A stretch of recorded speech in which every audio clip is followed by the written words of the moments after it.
Thanks for staying with us. You're still on to Good Morning Nigeria on the network service of the NTA. Before we delve further into our conversation for today, let's listen to this background report by Oyeyemi Ajayi.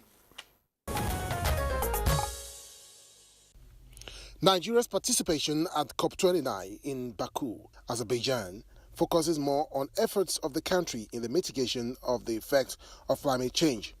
This supports the world's efforts to address climate change and its effects and has been the subject of discussion for almost 3 decades at the annual Conference of Parties COP of the United Nations Framework Convention on Climate Change. This year's COP is the 29th edition of the conference. Nigeria is there to advance its climate change agenda and related issues and also have high expectations. Nigeria's long-term low-emission development strategy and carbon markets program have already been commended by the conference parties. The country has committed to starting efforts towards achieving net zero emissions by 2060, as promised at COP26 in Glasgow, Scotland in 2021. Parties are negotiating a new collective quantified goal, a more ambitious, transparent and predictable climate finance target that better addresses the needs of developing countries for mitigation, adaptation and loss and damage. The second week of the 29th session of the Conference of the Parties to the UN Framework Convention on Climate Change started on a high note, with parties adopting a number of decisions. Some of these were negotiated at the UNFCCC's subsidiary bodies in June 2024 session, including several decisions on capacity building and extension of the mandate of the working group facilitating the implementation of the local communities and indigenous peoples platform. Parties also adopted decisions agreed to during the first week of COP29, including on matters relating to least development countries and technology. Now, will some of these decisions and agreements be implemented domestically amongst countries, especially in Nigeria? What are some of Nigeria's gains so far? Our guests will be answering these and more questions shortly.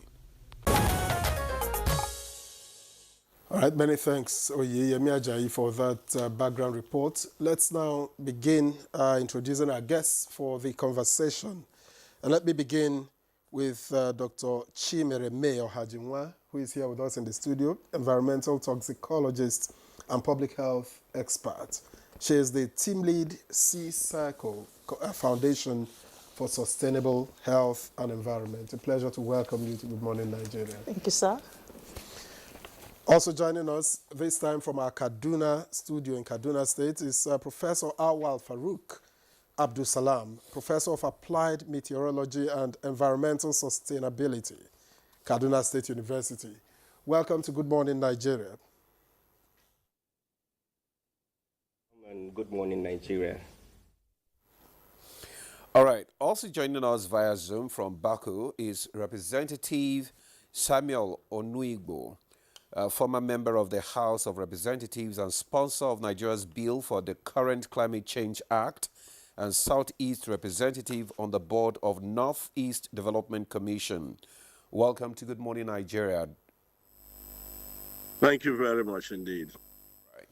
And still joining us via Zoom from Baku is Dr. Nkuruka Madweke. She is the DG CEO, National Council on Climate Change. Dr. Nkuruka, you're welcome to Good Morning Nigeria. Thank you. Good morning, everyone. All right. Let's just stay with you, Dr. Nkuruka, being the DG CEO of National Council on Climate Change, and we know that you are there.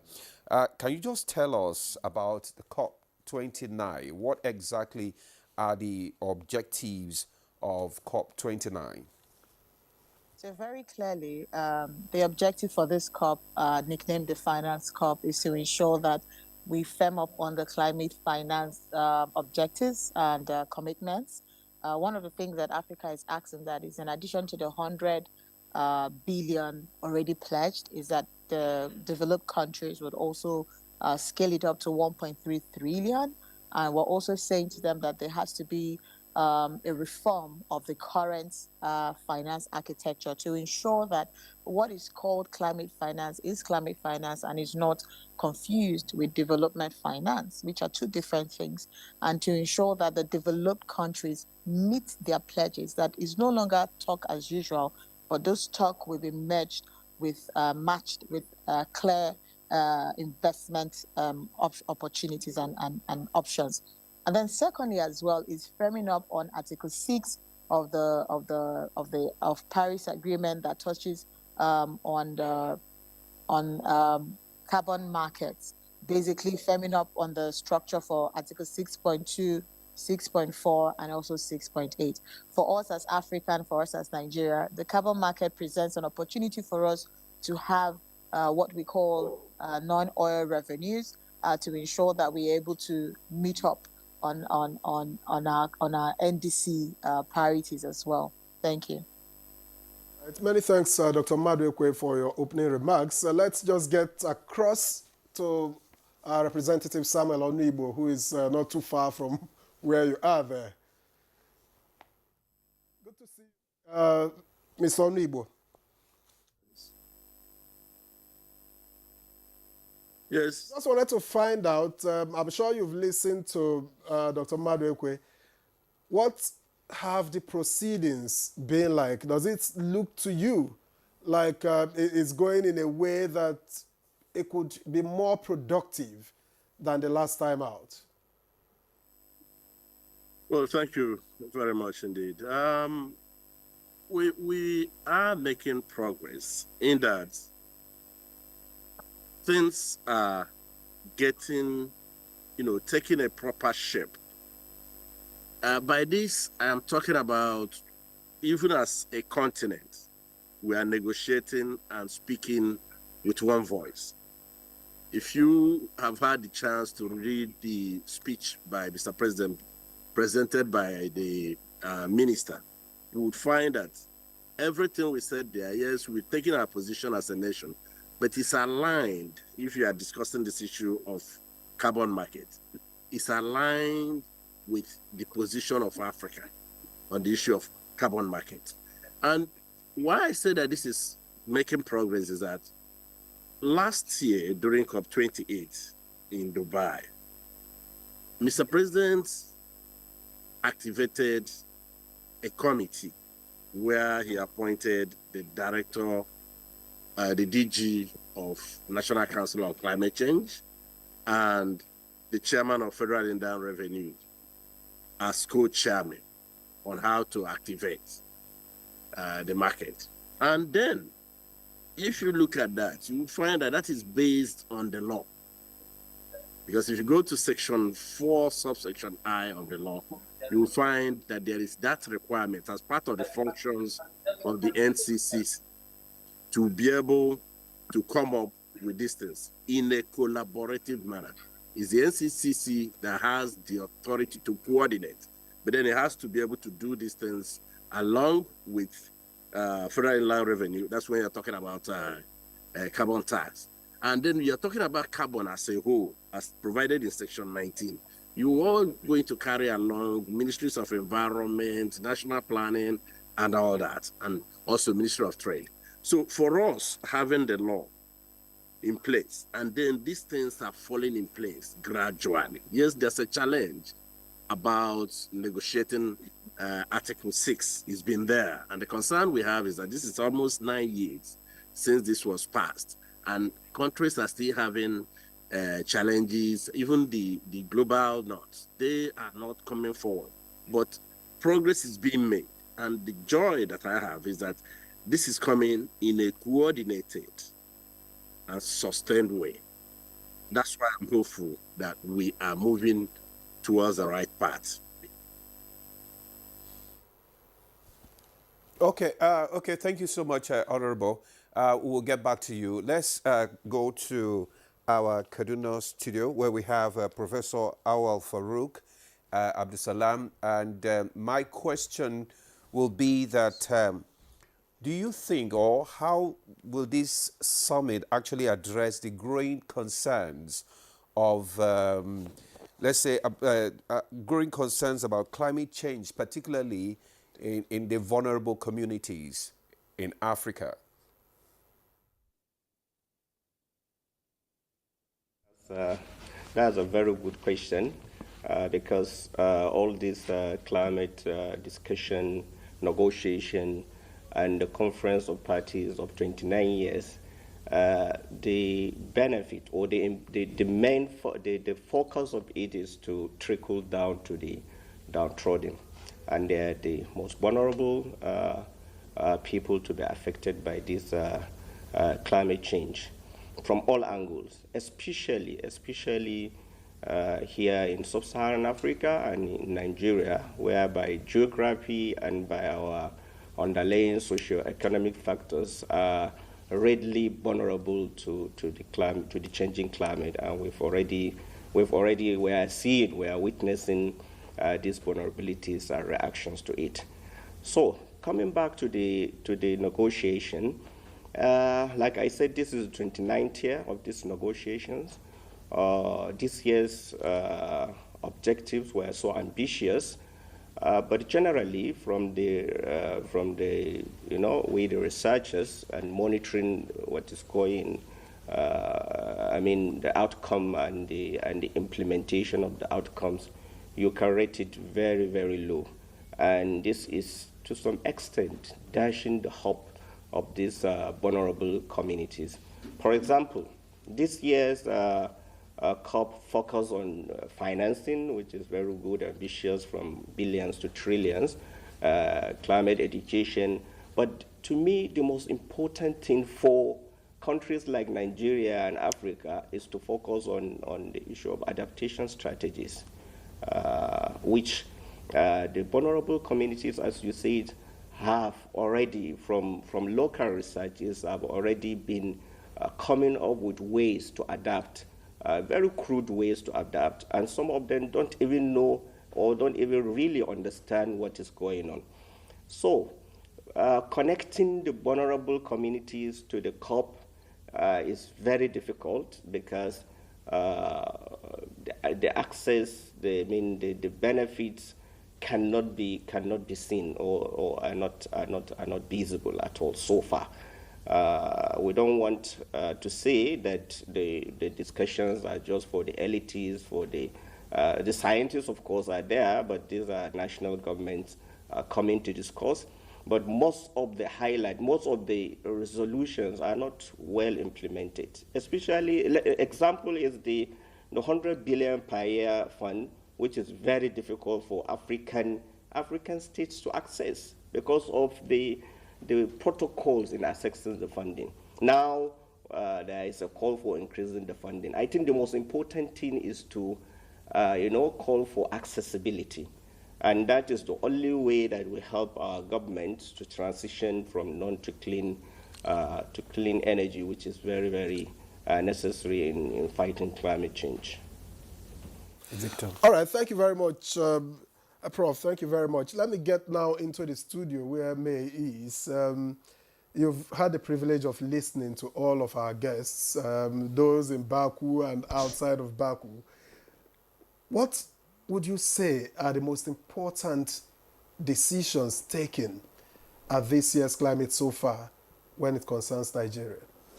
All right, so good morning, everyone. Good morning, Nigeria again. So this year, there's a lot of focus on increasing climate finance and making it clear that there's a difference between climate finance and developmental finance. So you don't confuse both. So when you're talking about climate finance, it's like you're driving to the climate change impacts. How does it affect, how does it improve in relation to climate change, not just developmental finance that is focusing on reduction of poverty. Yes, there can be interchange, but it's better we have very clear goals and guidelines on what we want to do. And so at this year's COP, the emphasis is on how can the developing countries get the developed countries to pay more this year. So last time it was $100 billion. This year they are estimating higher. Like, how can we get it to be working? How can we operationalize what is there. So it's not just going to be ambitions, but actions this time around. And then how can we operationalize it? Even things that has been done in 2 years ago, like COP27, we talked about loss and damage, but how can we get it operationalized? How can we make sure that these things are measurable and you're achieving them, not just talking. These are the major things we are discussing at this year's COP in relation to other things that have been happening over the years, like I said, on our Nibo side. So for 9 years, you've had this, that. Can we measure them? So it doesn't look like we're just talking. So that's what they're focusing on this year. And for Nigeria, what should be the most important concerns out of it, the most important wins out of COP29? Okay, so for every COP29, every country, so COP, for people that don't know, COP is a conference of parties, and it's a conference where you discuss climate change, which has become a lot of issues. So there are countries that have been underwater, flooding, that has been there for a long time. A good number is Sudan. Some part of Sudan has been underwater, the particular states. So if you're looking at Nigeria has flooding, but it's like we have these flashes that goes, then comes, but there are places that has been very, very destructive, right? So sometimes you look far-fetched when you're talking about it in Nigeria. And so Nigeria also went to this COP with what we call nationally determined contributions. So meaning that there are things we want to achieve. We are looking at how can we use renewable energy more, invest more in it. So this helps Nigeria to work. So when we go for COP, it brings visibility. It helps us to align ourselves better with the international community, with other African countries. How can we partner more, increase and things that make us improve on our climate change? How can we reduce emissions? How can we partner more to do better? Nigeria is investing in renewable energy a lot, in solar, in wind. Now, Nigeria has added climate change and health to our national determining contribution. So it's not just we are managing waste, we are increasing on renewable energies, we are looking at transportation, but also health, the impact on health as well. So yes, these are important things. Those 7 things that Nigeria went to COP with is what they are focusing on. And most importantly, how can we get more money from developed countries to implement these strategies in Nigeria? We can get more money from the developing countries from developed countries to implement all this in Nigeria. So let's go. Let's direct that question to the DG. Just like your opening remarks, you talked about the emphasis. It's on finance. That is development finance and climate finance. My question would be: what funding mechanism are available to support climate change mitigation and adaptation efforts, especially in developing countries? Okay, thank you very much. I just wanted to clarify, when I said finance, I said clearly that there has to be a distinction between climate finance and development finance, and that's what we as Africa were also saying to the world, that do not lump it up. There's development finance and there's climate finance. The order in terms of finance available to countries. You have multilateral finance or funding like the GCF, GEF as well. You also have adaptation fund.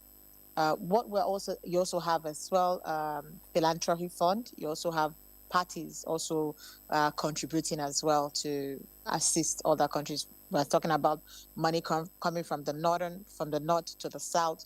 You also have South-South partnerships that will help to bridge the gap. What we're also saying, or what I have seen clearly in this COP, is the fact that as a country, we need to have very clear finance strategy. We have to have very clear pipeline of projects. That is what is coming out from this COP, that if we want to get investment, we need to be clear as to who we want and where we want financing for. And then as well, one of the things we are saying to them is that we don't want loans. We're already overburdened by loans. How can you help us to build our resilience with regards to adaptation? Because that is very key for us as Africa and as Nigerians as well. We're saying to the global community that we did not contribute to carbon to climate change. Our emissions are as low as 3%. I mean, we're talking about the continent. And so if at all you're going to help us, you have to help us build resilience with regards to adaptation. yes, we understand that mitigation, yes, but one of the things we have seen is that a lot of people want to fund mitigation and not adaptation. Why? Because can you hear me? Yes, because We can hear you. okay, thank you very much. Because mitigation, with mitigation you have high return on investment, but with adaptation is more like there's really no, what do you call it, profit in that. And so you see, the focus for them is mitigation, but the focus for us is adaptation, and that's what it is we are chasing. And we're calling and we're saying to them, listen, you have to bring in more money for adaptation, and that is the stance that Africa is taking as a continent, and Nigeria is also taking as a country. All the forums we go to, with regards to methane emission reductions, with regards to building climate smart agriculture, with regards to renewable energy solutions, we're also bringing up the issue of value chain localization and saying these are opportunities for you to come and build, manufacture these solutions in Nigeria with regards to Project Evergreen. And so these are the conversations we're having on the table, and we're putting it out there to say, listen, Nigeria is a market for you. But as a country, you cannot overburden us with excess, with more loans.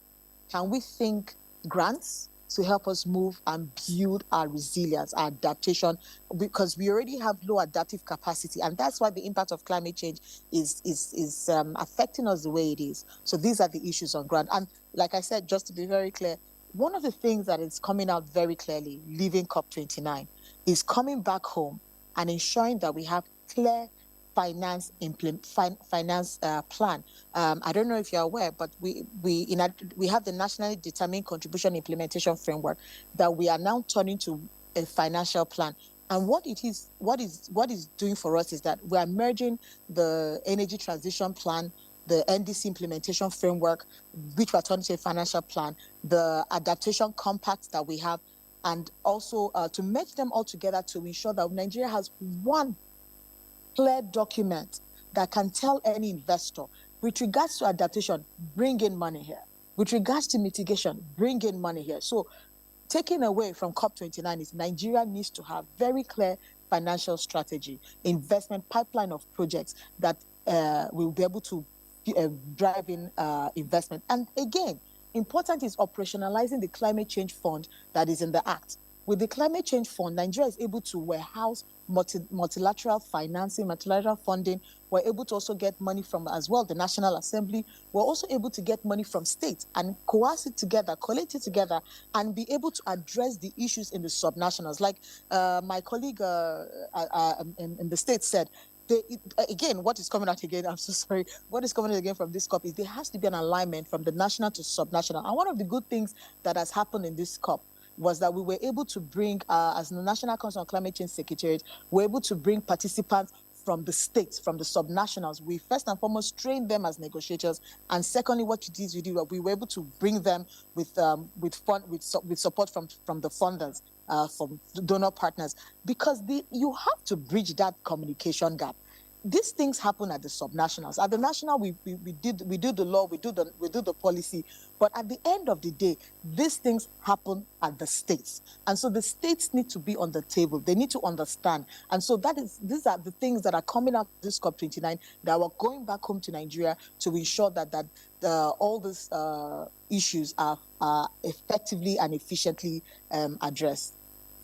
All right, thank you very much, Dr. Maduekwe. I'll just cross over again to Representative Samuel Onigbo. When you were pushing for the climate law, when you were pushing through your bill, what you envisioned, what you envisaged, how far have we come with implementation as a country?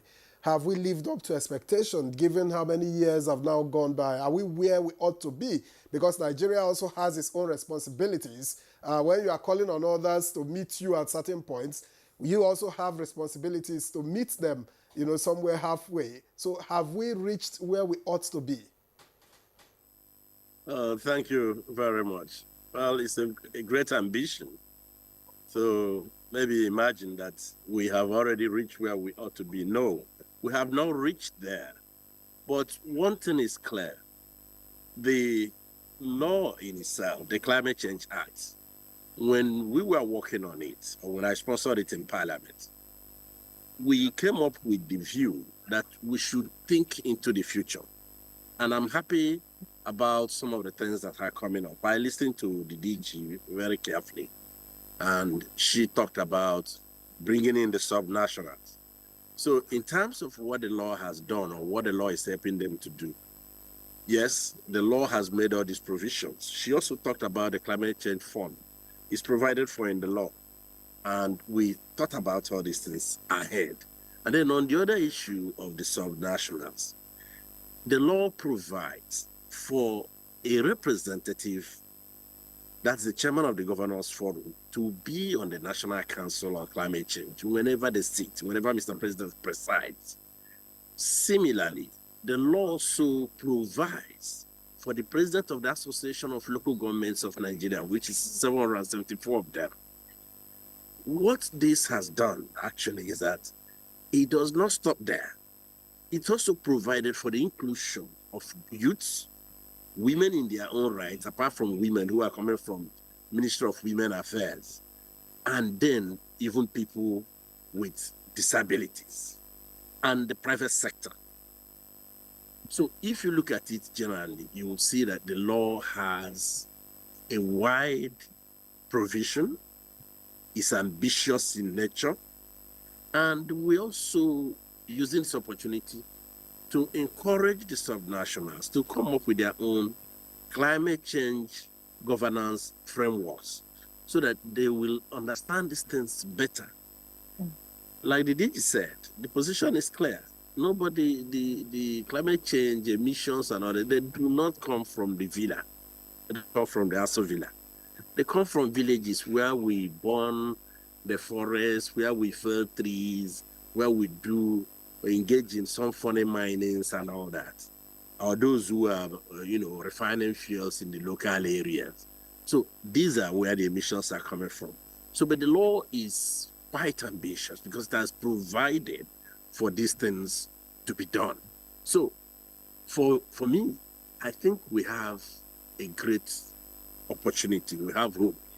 And it's important that from what the DG said, they are not just working on today, they are trying to capture the law the way it is.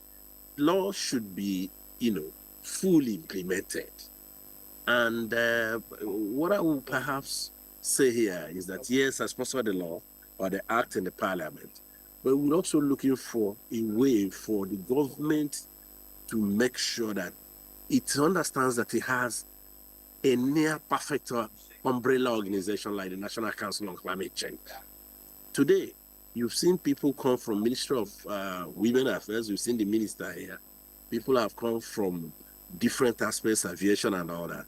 And that's why in structuring this law, some of us insisted that it should have an umbrella body so that you can accommodate agriculture, you can accommodate environment, you can accommodate, Ministry of Petroleum, you can accommodate the Ministry of Women Affairs, Transportation, the Office of the National Security Advisor, Office of, Governors, Chairman of Governors Forum, and a lot of all those other ministries and MDAs.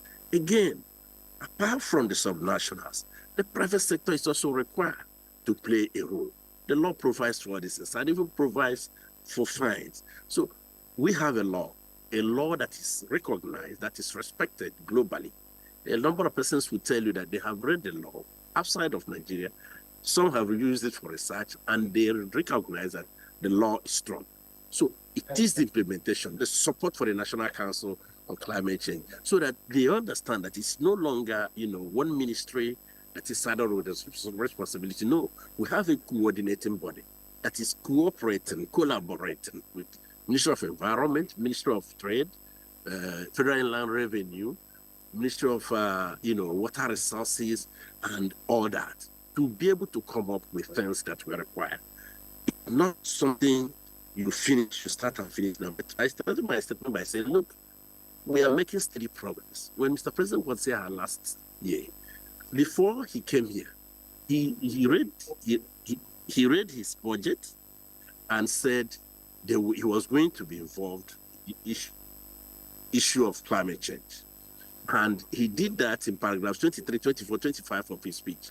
And he has gone ahead to begin to exercise leadership in a very admirable manner. So these are the things you require from a leader.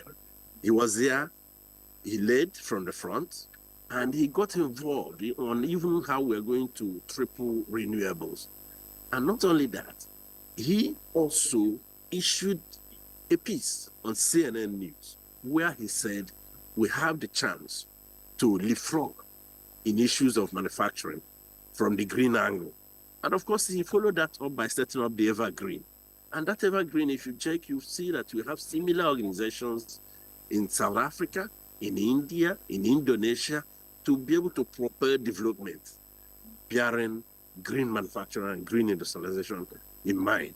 So we are taking this thing step by step, and it's important that we have the law, we follow it, and of course we'll arrive at that destination that we have in mind. Thank you very much, Honorable Onuigbo, for that, your comment there. The need for us to strengthen the law, I mean, to make it more inclusive. Let's go to Professor Farouk now. I mean, Professor Farouk, you just listened to the Honorable and also the DG emphasize the need for us to have a strategy that will be a better strategy that will be more inclusive so that the recommendations can be well implemented. My question will be, what strategies do you think can be employed to enhance climate resilience, especially in the subnationals or in the communities in the country? You see, it's just like the written rule in the law in real estate marketing. What they say is location, location, location. So in climate change issues, especially in Nigeria and sub-Saharan and the entire African continent, the issue should be adaptation, adaptation, adaptation. I so much, like the way the DG spoke about, adaptation and mitigation and, defining it differently and how the less developed look at it and the developed look at it. The best strategy we can adopt to achieve, our target is enhanced adaptation. And this adaptation, we are not talking about, bringing in new things from, from somewhere, and enhancing local adaptation, so that a farmer in Sokoto or Ilere or a fisherman in Bayelsa that is, losing his yield can finally find a way to enhance his livelihood. So the entire strategy should revolve about, around adaptation. You cannot have a successful adaptation plan without having a grassroots input. That is one. Secondly, is what almost all the speakers are talking about, the engagement and involvement of the subnational governments in formulating the policy of adaptation, and then finally implementing it. Like I made mention, we've observed some local farmers have already, evolved some adaptation techniques. But the problem is they do not even understand clearly what is happening. They are only trying to adjust, in a kind of, in a very, unscientific way. So the idea now is to, if we can access these grants, which I don't even want us to lay more emphasis on it, locally within the, the national government should provide funding and the subnational government should provide funding for local researches that will, find, these small-scale adaptation techniques, enhance them through scientific methods, and engage with local communities to adopt this. Because the issue of climate change is real and impacting. So the best strategy is adaptation, adaptation, adaptation. All right, thank you very much, Prof. Adaptation, adaptation, adaptation. I don't know how much Dr. May agrees with you, but for me, at the end of the day, when we talk about COP and climate change and all that. The ordinary Nigerian, it's looking like you like, what are they talking about? How do you begin to bring it down to the level of the ordinary Nigerians to be able to follow as well and chip in with their own, bits here and there? Yes, you're right. It sounds a bit abstract to a lot of people. What they are concerned is, I want to eat, I want to be comfortable. I don't know what you're talking about, right? And then, but if you have had an experience where you experience flooding, experience all of this, and compared to what used to happen, is that the awareness is coming closer home. Things that don't used to happen is happening now. Our seasons are not the way it used to be anymore. They are having rains more than you used to have, or not coming as it's supposed to come. So even if you say you don't care, to an extent, you are beginning to be aware, like something like this is happening. Maybe some animals you're seeing, you're no longer seeing them. You're cutting down trees you're not supposed to cut, and then you're beginning to have things you're not supposed to have. Earlier this year, in February, there was a lot of, which wasn't common, right? It wasn't like that. The dust was so much, at least in Abuja. So that also means that there was increased hospital visitations. So if you have children that have respiratory issues like asthma, there was increased hospital visitations. So people are beginning to say, oh, what's going on? Why is it that it's not clear anymore? It's because, the sound or the dust from the Sahel are having free access to us. Those things that could have been blocked by trees the trees are no longer there. So they just come easily. So yes, the normal people or people that are most vulnerable to it are not getting it. But that doesn't mean that there has not been impacts over the years of what these COP meetings are about.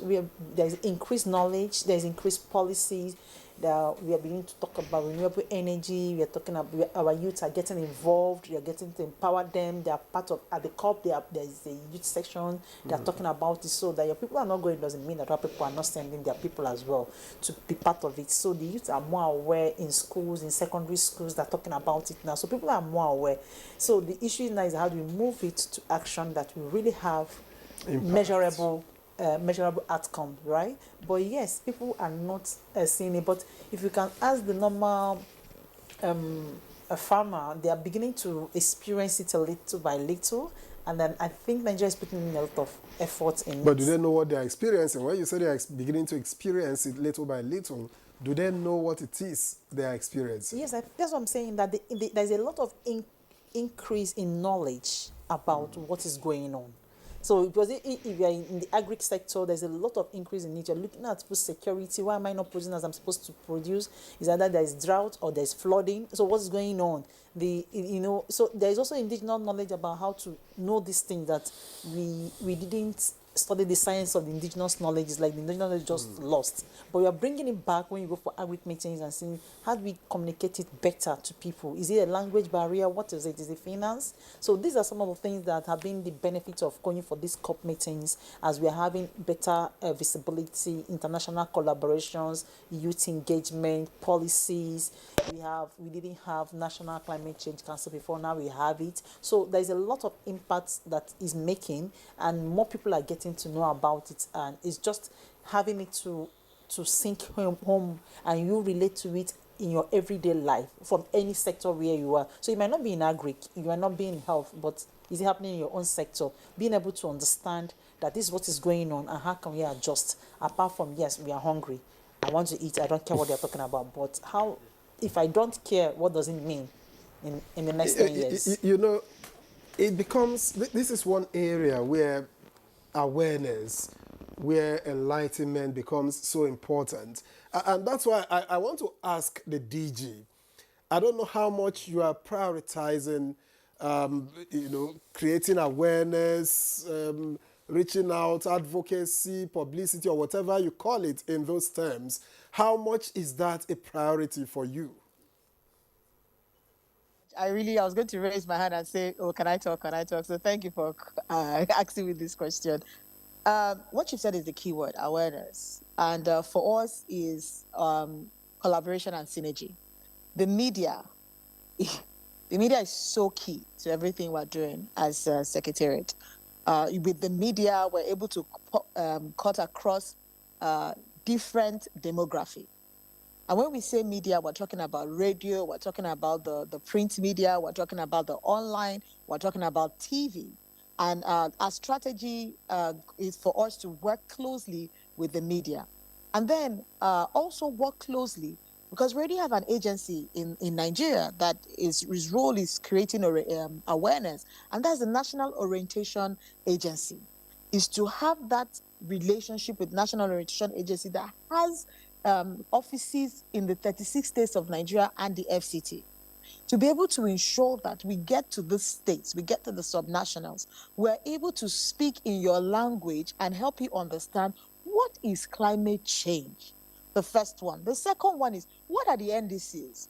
Because for us, in reviewing the NDC 3.0, the third generation NDC, we're not going to do it just at the national. We want to be able to get conversations from the subnationals, and that's why we started with the national stock take, that we're able to get to the subnationals and ask them, what do you think Nigeria has done with regards to climate change, climate action and climate implementation, right? And so it's very key. We are very at the forefront for us, and priority for us is working closely with the media, working closely with agencies like the National Orientation Agency to ensure that we're able to even go to the local governments, working closely with the CSOs, civil society organizations, who are also food soldiers, who know this, we'll call them koro, these inside places, and have been engaging all this while with these people, and to ensure that we have a uniform, collaborated approach. And that for us is the strategy we're using as a National Council on Climate Change Secretariat, to get this information, like Dr. May said, to get this information and increase awareness of this information, to get people to further understand that, yes, you're having the impact of climate change, but what is this climate change? Why is it important for me to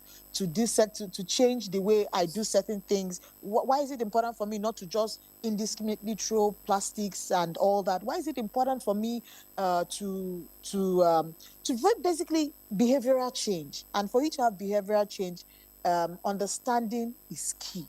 And we need to get the people to understand. And again, at the forefront for us is capacity building.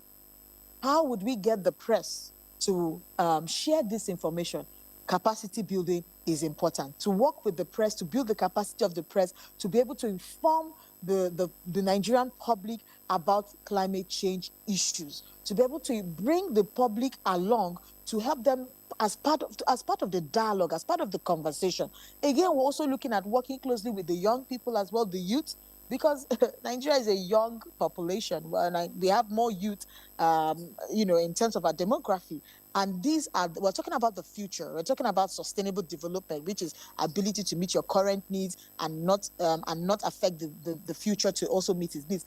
These people need to be on the table. Awareness creation is key. So we're looking at all different areas. We're not just looking one way. Where for us is working with all the relevant stakeholders to ensure that the women are involved, the young people are involved, the youth, of course, Ministry of Youth, Ministry of Women Affairs is very important. These stakeholders to ensure this message across gets to the right.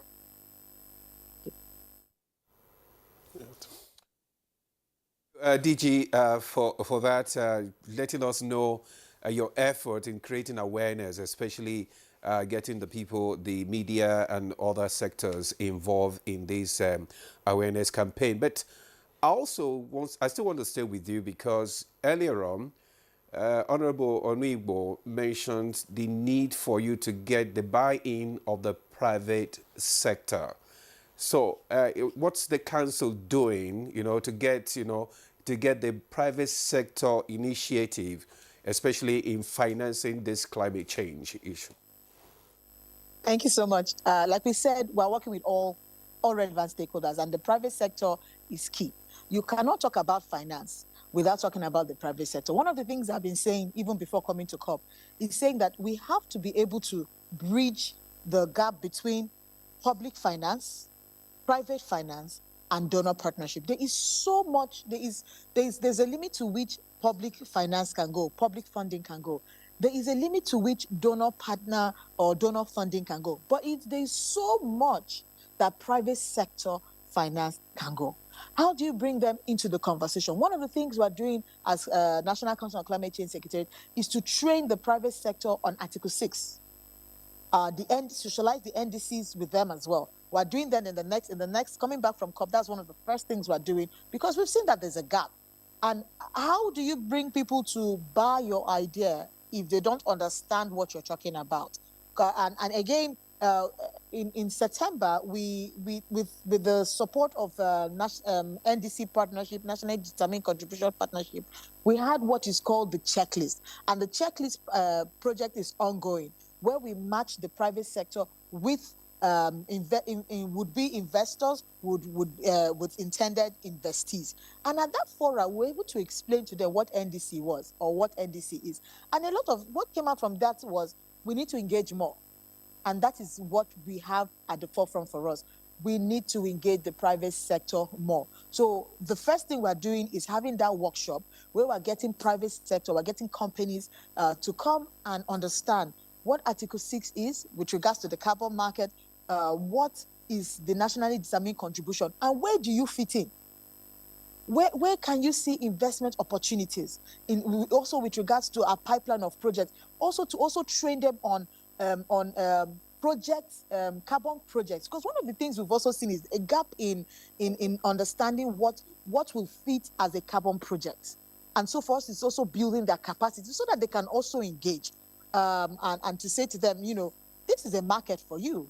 I'm told that there's a lot of I remember talking with Abuja Chambers of Commerce, and they said to me, we have the money. I said, I agree with you. You have the money. I need to bring you into this conversation so that you can help us to effectively achieve our NDCs. And so one of the things we're also saying to them is that your investment is going to be aligned with our NDC priority sector. So not just investments, but investment to help drive Nigeria's NDC priority sector. Because one of the things we're also being told at this COP29 is to have a more ambitious NDCs. Well, how can we have an ambitious NDC without finance? And so private sector is important.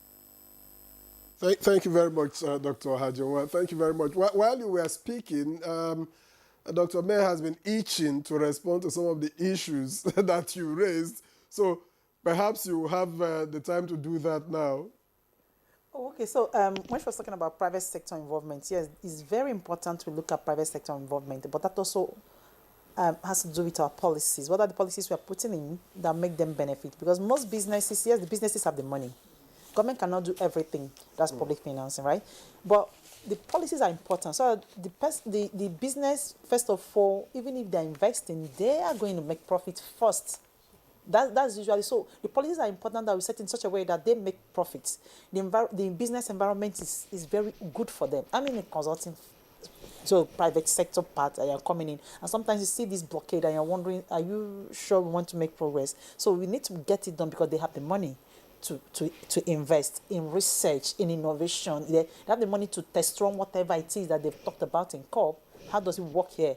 But so if private sector is bringing money for research, bringing money for this to see what it is, can they make their money back? Because if they can't see where they make money, then there's really no need for them to invest. That's value for their investment. There must have value for their investment. Another thing that is going on now is that a lot of, in developed countries, it's a plus for you to be seen doing sustainable practices, right, for businesses. So it's not just like, oh, there are alternatives for me not to pollute the environment, destroy the environment. And that's the selling point for people that are interested in environment to buy your products. So if there are alternatives for you not to use plastic, and I'm also using a biodegradable material, and I'm getting what I'm supposed to get, a lot of people that are environmentally conscious will want to support that. So now, with that awareness, getting the businesses to understand that there's profit in this, in having sustainable practice. They also want to invest in that. But for them to invest in that, they have to do a lot of research. So after they've invested money doing the research, the policies or the policy environment must be good for them to be able to get back the money. But that research is important because they're going to publish it, other people are going to use it, and they start using it. So things that you think happen in developed countries, you want to copy and paste here, find out it won't work. So you need the businesses here to invest in research to be able to to see what works in our context. So that's one thing I just thought I should add to that in terms of All right. sustainable practices. Thank you, Dr. May. Let's go to Professor Farouk now. We're talking about this adaptation strategy, but my question will be this: how can climate change adaptation be integrated, into our national development plan? Is pretty straightforward. Most of the plants we have a component that can, already adaptation is part of it, and even if it's not clearly part of it, can be easily, assimilated. So it's a pretty straightforward issue. Yeah. All right, Prof. Thank you very much. That was quick and brief. Well, let me get to Representative Samuel Onigbo. Now, given your understanding and knowledge of what we set out to achieve with the Climate Change Act, are we falling short in terms of policy? And where would that be? What do we need to do in terms of policy to get us to where we need to be? Thank you for going back to the question you asked earlier. I think for now we have an act that needs support from the top, which Mr. President is providing, and then we need similar support also from the ministries, departments, and agencies, that their rules are also captured in the Act. These are just basic things for us to do. And if we can do this and then strengthen here is by making sure that we work with the National Council on Climate Change as a coordinating body in line with their functions in Section 4 of the Act, then we'll be able to make that progress. I narrated earlier how we have been moving gradually. I recall when I was appointed to chair climate change in the 8th Assembly. It was not funny. It was not listed amongst either Class A, B, C. It was just any other and others. And my colleagues, some of my colleagues, not all of them, would make jest of me by calling me the rainmaker, because that was a reflection of their level of understanding what climate change was all about.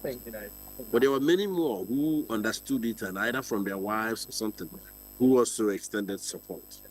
But from the 8th Assembly, when we pushed the bill, and it did not go through until the 9th Assembly, the level of awareness increased. In fact, I got tremendous, resounding support from the then Speaker of the House of Representatives, now Chief of Staff to Mr. President, His Excellency Right Honorable Femi Gbajabiamila.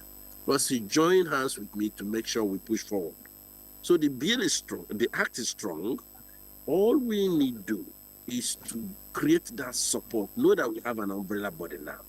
So that way, you will not be thinking about what is it that's missing. Yes, there could be one or two things that perhaps you want to change or amend, but it makes sense for you to put this into full effect, so that if you are noticing any gap or any mischief or any breach, then you'll be able to address it. For now, that bill provides, you were talking about awareness the other time. If you go to Section 26 of the Act, you would find provisions that we need to incorporate climate change into the curricula of our people, either in primary school, secondary school, or in tertiary education. And I'm happy to tell you that the very last time I met with one of the deputy executive secretaries of the National Universities Commission, told me they were on their way towards including that as part of the GS courses. Whether they have done that or not, I do not know. But I know that this is something that is being considered by them.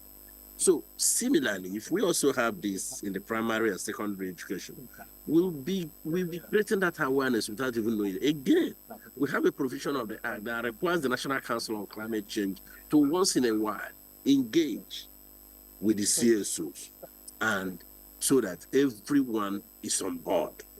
So for me, I think we have an act, not that it is all impressive, but that has the potential, enough provisions to be able to capture this. Because today, everyone, you can see that all the ministries are one way or the other affected by the provisions of the Act, or one way or the other impacted by climate change. So that's why you need an umbrella body. You don't want to be dealing with just one ministry alone. So for me, that Act is in a very good position. It needs the support of all. And I want to thank Mr. President for how he has exercised leadership. So it requires the coming together of these other, ministries, departments, and agencies, because they all were appointed by Mr. President. Thank you very much, Honorable. The Act needs to be supported. Thank you so much. We'll take a break now. When we come back, the conversation continues. Stay with us.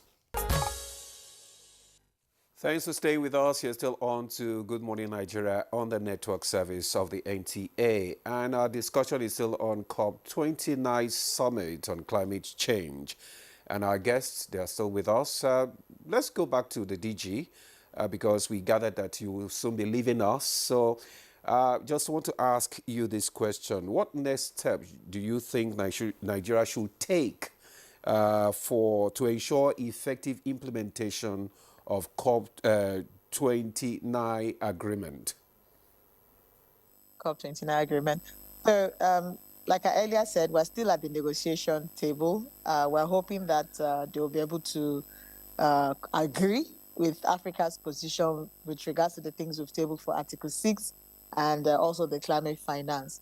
But like I said, one of the takeaways for us leaving the COP29 is coming back home and ensuring that there's an alignment with our net zero investment plan, the NDC implementation plan, framework that we're turning to plan, financial plan, the ETP as well, and the adaptation compact, to ensure that there's a synergy and that we're able to produce one document that shows an investor very clearly a pipeline of projects and investable opportunities or investment opportunities.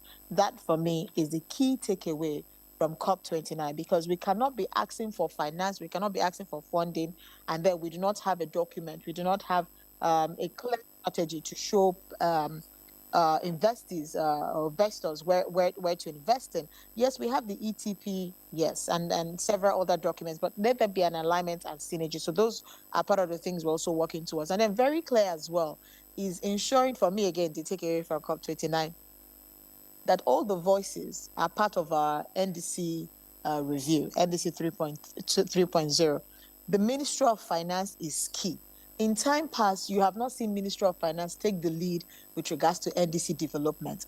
But what has that done? What that has done is that we develop a document that doesn't have clear investment strategies, that doesn't have very clear finance outlook, because the Ministry of Finance will let us know what we can do with granting, where we can maybe put concessional financing and all that. So working closely with the Ministry of Finance, working closely with the budget and planning, because these are very key entities. So that for me is the takeaway from here, to ensure that come COP30, Nigeria, number one, will be able to have a very clear investment strategy for our NDCs.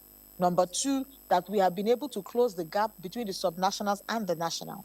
Number three, that we have been able to create synergy with all the relevant MDAs with regards to reviewing our NDC. For me, those three takeaways and those three next steps are very critical to ensure that come COP30, we are not we're coming back, with more zest. That we already have that, but coming back and saying that this is what we've been able to achieve following from COP29, and this is what we want more. So we can be able to make more demand. And again, before I forget, working closely with the private sector. And like Dr. May said, have clear policies to ensure that when the private sector invests, that they know that they're going to get their money back.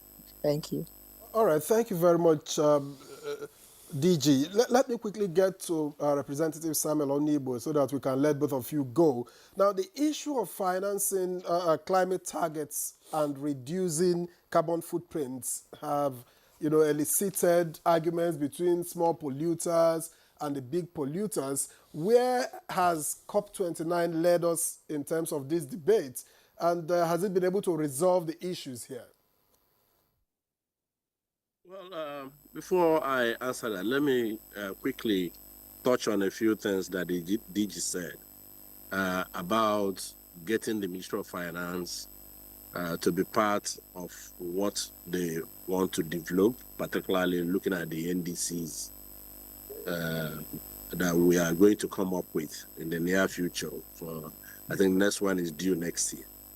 The important thing there is, yes, I want to commend her for acknowledging that there's need for that collaboration. But why I'm using that word is because the act clearly captures the Ministry of Finance. It captures the Ministry of, National Planning and Trade and the rest of them.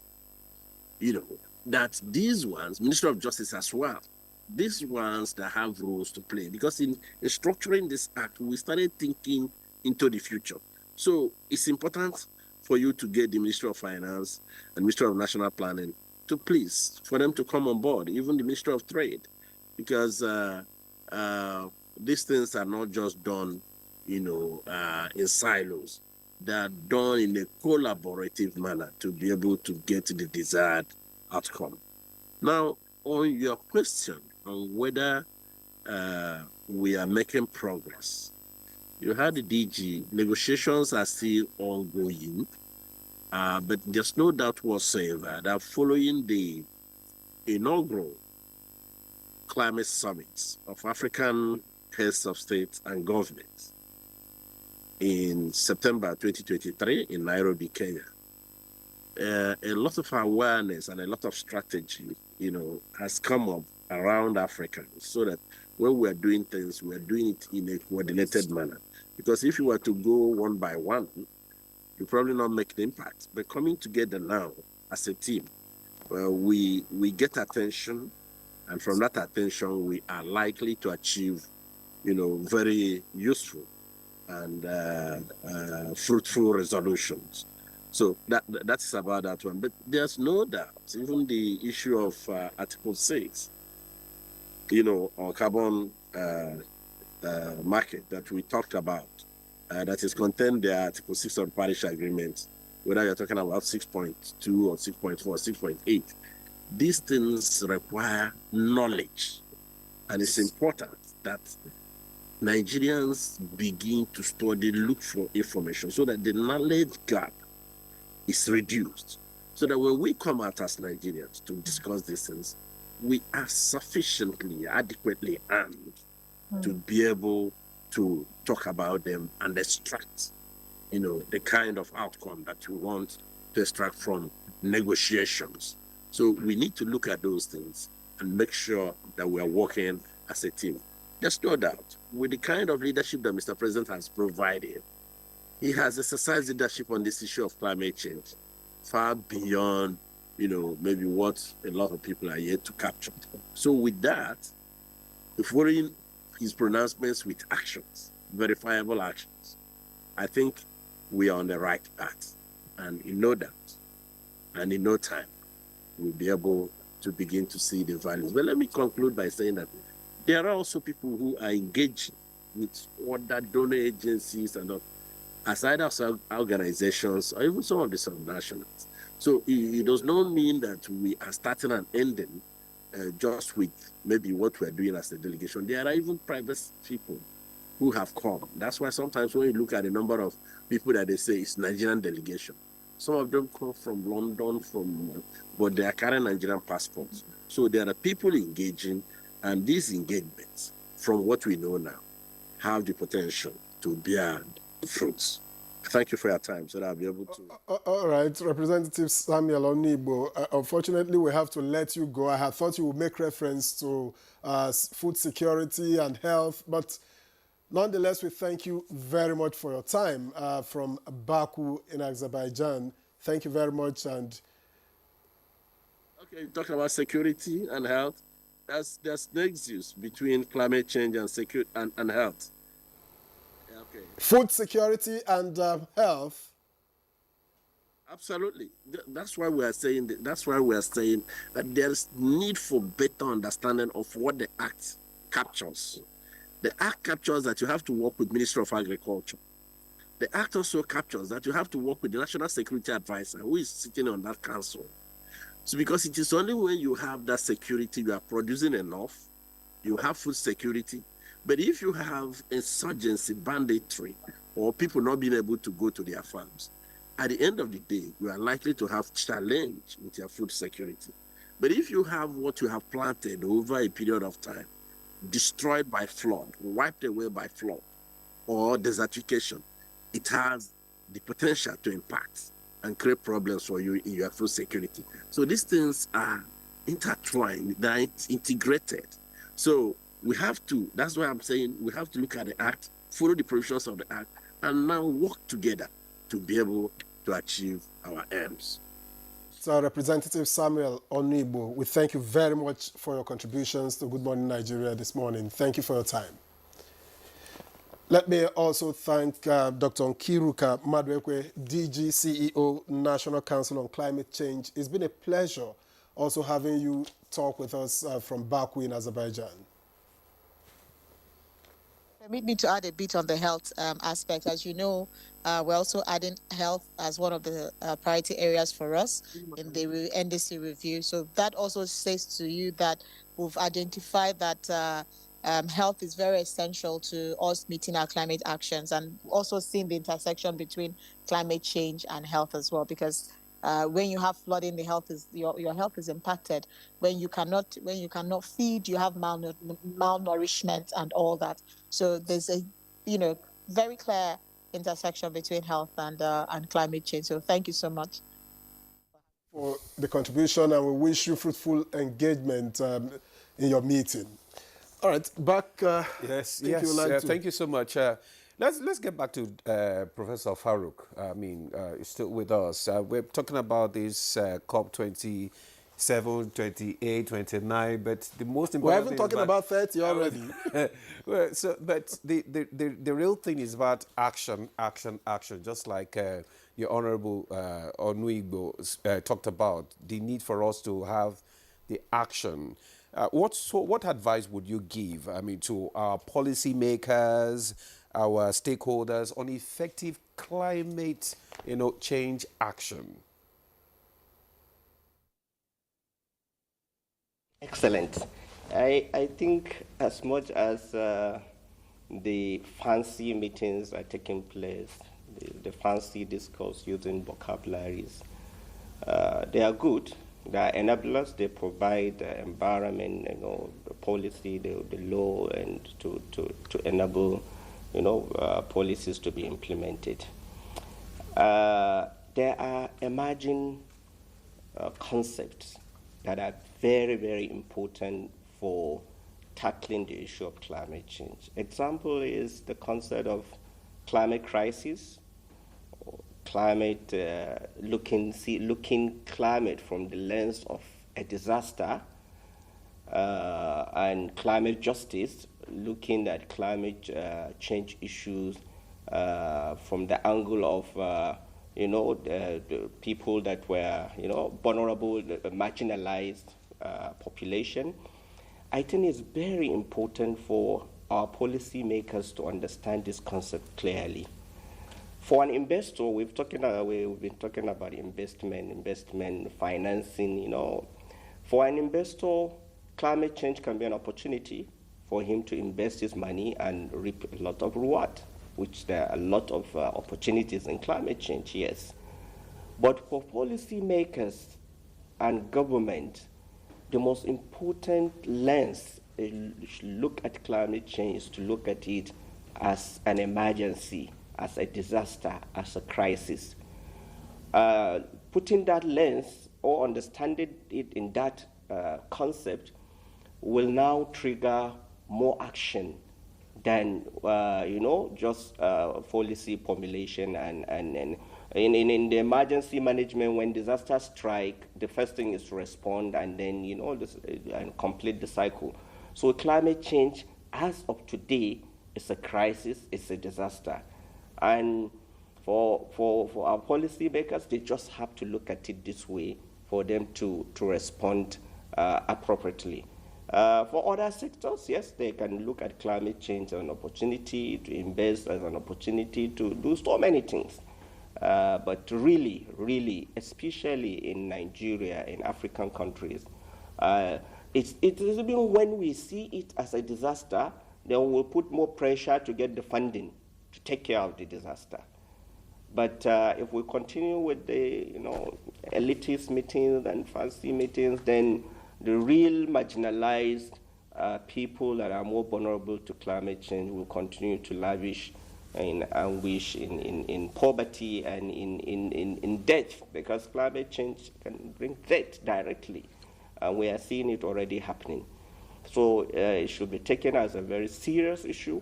It should be at the front of any discussion, and should be given that attention of an emergency. Salam, thank you very much. And just as we wind down here, we're already talking about COP30. Some people are already talking about COP30 in Brazil. But how do we make COP29 count? What actions need to be taken back home after COP29 to make it count? Yes, we're already talking about COP29, COP30. Yes, we are. So one of the things, like I said, is how do we position ourselves enough to get grants, get climate finance that is already there? How can they make it easy for Africans to access? Because sometimes you have this money promised, but to get it is a whole lot of another business entirely. So how do we get it? So we are hoping that we'll get access to funding, we have better collaboration, we come back, have better engagement back home, engage our private sectors so that they can invest, they have the money, invest the money in sustainable practices, in research, in technology, in smart agriculture, because now the food inflation is something else for us. How do we make sure that we have food that it doesn't become too expensive compared to income, right? How is it coming up? We are just talking about food security. You can have food, but is it nutritious? Not just food. Is it safe? Is it safe to eat? Or you eat it and is infected? We're not even talking about these impacts of this on our plants, on the food that in the next 10 years, you can't even export your food because it doesn't meet international standard. You're not getting enough forest. So there are a lot of things we need to look into to unbundle whatever it is. We are also talking about loss and damage. How are you compensating people that are living in vulnerable areas that are being affected mostly? Look at Niger Delta. Look at people that live at the coastal region. We were talking about the oil, the water. Do they have access to water? So one of the things Nigeria is going to, one of the MDCs you're looking at, water, waste management, agricultural sector, renewable energy, their transport system. What's our transport system like? So that's why they're talking about investing in CNG, investing in electric cars.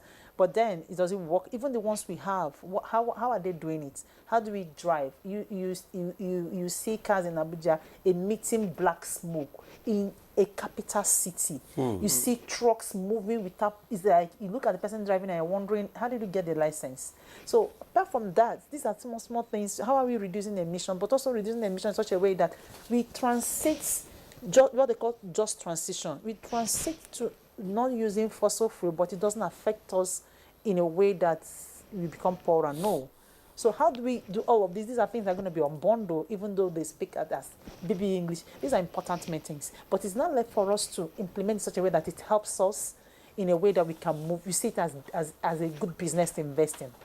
Like I talked about businesses investing in sustainable practice. A lot of businesses think it's okay to just dispose your waste, your effluent without treating it. But if they understand that it comes back to bite you it becomes a business. You don't just dispose your waste like that or dispose your effluent like that. You know that I'm supposed to treat it to meet the standard before I dispose into the environment, right? But until you see it that way, how you are affecting the community. So if you just destroy the Niger Delta, tomorrow you won't have business. So if you take care of Niger Delta, that means there will be business tomorrow. So by the time you start seeing sustainable businesses or sustainable practices as good business, then you look at it differently with another lens. So these are things I want to say. Yes, we are planning for COP30, but we need to sit down and unbundle it. Okay. Unbundle it with different sectors. All right, I thank think you so we much. just have enough time to take the final word from Prof.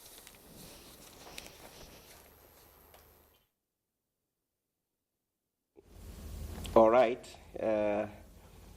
Final words. Climate change is an cubicle. It's a crisis.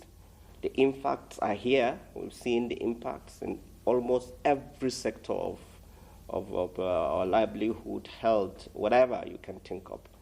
And as quick as we understand that this is a global and a national crisis, as soon as we act, we act the way we're supposed to act. A lot of awareness, a lot of campaign. I'm happy the DJ has taken that on it, and then the solution is to have adaptation strategies. Our adaptation strategies can be so many. Even providing friendly energy for domestic use is one of a strategy that can really help in alleviating suffering for people at the down level. So making energy cheaper, accessible, and affordable is one of the major strategy. I think in every serious society will really look at it. Thank you for the opportunity. Thank you so much, Professor Farouk, for your contribution this morning. Professor Awal Farouk Abdusalam is the Professor of Applied Meteorology and Environmental Sustainability, Kaduna State University. Thank you so much for your contribution. The impact is here, the impact is visible, and we need to act. Thank you. Also, we want to thank Dr. Chimere May. I have final words too. Your final word? Yeah, I think you spoke. You have said it. Maybe another time. Another time. Thank you, environmental toxicologist and public health expert. Thank you so much for coming. We'll have you again so you can give us another final word. Well, that's Good Morning Nigeria. That's for today. Thank you so much for joining us. And I am Ademola Adeoye. Do have a lovely day. And I'm Victor Azu. We'll see you again tomorrow.